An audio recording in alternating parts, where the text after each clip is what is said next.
अव्यय के भेद। अव्यय के सामान्यतः 4 भेद हैं। पहला, क्रिया विशेषण अव्यय।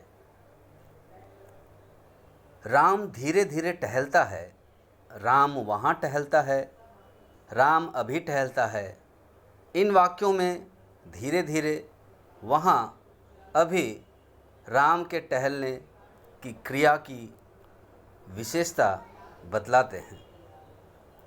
संबंध बोधक अव्यय में जो अव्यय किसी संज्ञा के बाद आकर उस संज्ञा का संबंध वाक्य के दूसरे शब्द से दिखाता है, उसे संबंध बोधक कहते हैं। जैसे धन के बिना किसी का काम नहीं चलता, नौकर गांव तक गया, रात भर जागना अच्छा नहीं होता।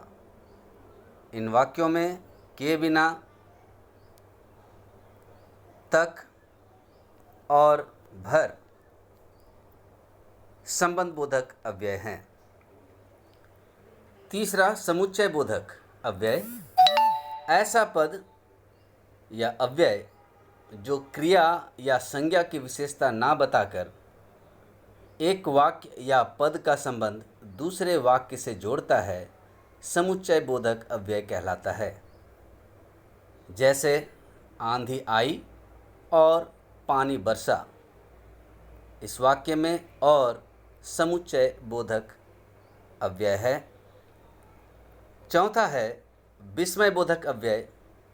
जिस अव्ययों से हर्ष, शोक आदि के भाव सूचित हों पर उनका संबंध वाक्य या उसके किसी विशेष पद से ना हो, उन्हें विस्मय बोधक अव्यय कहते हैं।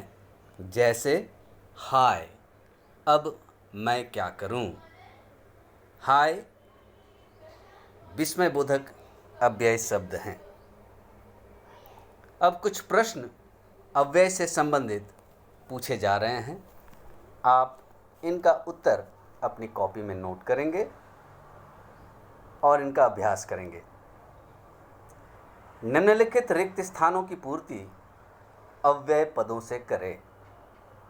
पहला, धन रिक्त स्थान, काम नहीं चल सकता है। दूसरा, रिक्त स्थान, तुम आ गए। तीसरा प्रश्न, परिश्रम करो, रिक्त स्थान, फेल हो जाओगे।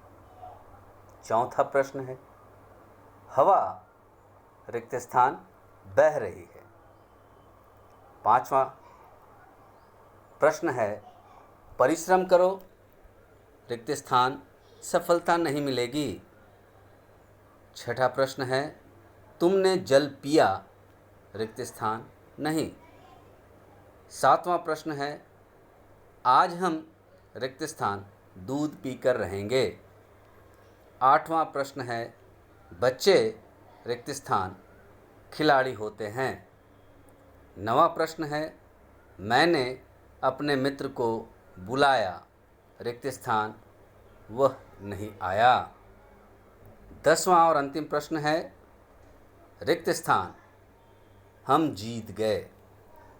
छात्र छात्राओं, आप इन प्रश्नों के रिक्त स्थानों की पूर्ति अव्यय पदों से करेंगे।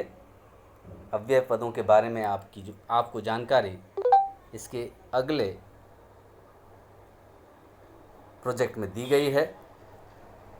आप इन प्रश्नों का उत्तर अपने से करेंगे। धन्यवाद।